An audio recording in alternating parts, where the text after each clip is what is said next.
Hare Krishna.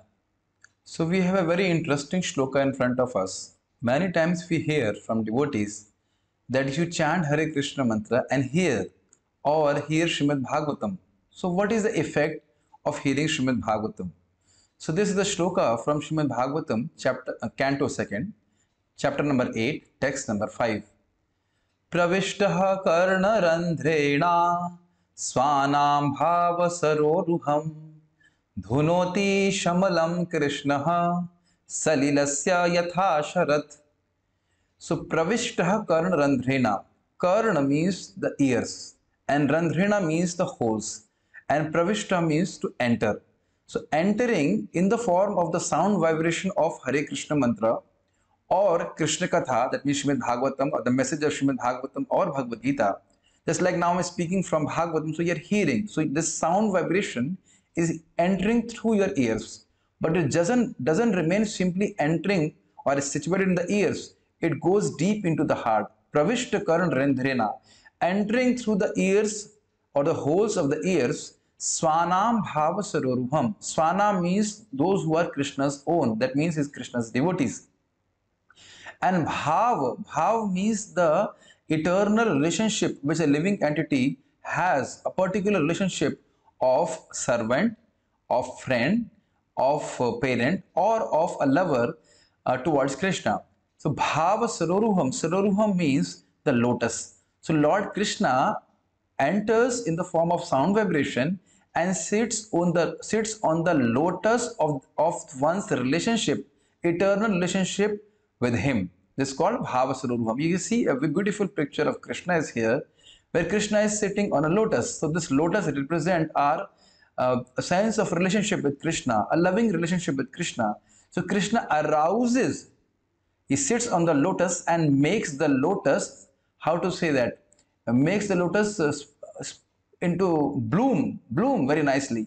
That means right now I am forgetful of my relationship with Krishna because my heart and my relationship is covered with lust, anger and all those things. So Krishna in the form of sound vibration enters through my ears, that means chanting Hare Krishna or Srimad Bhagavatam, and blossoms this lotus of my relationship with Krishna.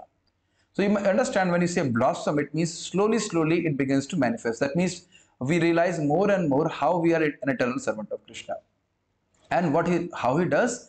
Dhunoti Shamalam Krishna. Krishna, who is a well-wishing friend of his devotee, he personally cleanses all the shamalam. Shamalam means the contaminations in a devotee's heart. That means lust, anger, greed, all those things he clears. Now, to illustrate how this is done, an example is given. Salilasya yatha sharat. Salilasya means of the water bodies, and sharat means autumn season. So just like in the autumn season, all the water bodies became naturally cleansed. Similarly, Krishna cleans the heart of the living entity of all this lust and anger when a living entity hears about him. So you understand the whole procedure? Now, very interesting. There example is given. See, you can just see the photo of Sharad Ritu or autumn season. So in the autumn season, automatically all the water bodies become cleansed. Now, in this context, the Acharyas have very nicely explained that somebody may raise an objection that these contaminations of heart, that means lust and anger, can also be purified by jnana and yoga. So what is so special about bhakti? What is so special about hearing about Krishna? Why are you saying it as a special procedure? So they say very interesting, say by mixing a substance in a jar of water, that water alone is purified, but not all the water in rivers or ponds. You understand this point?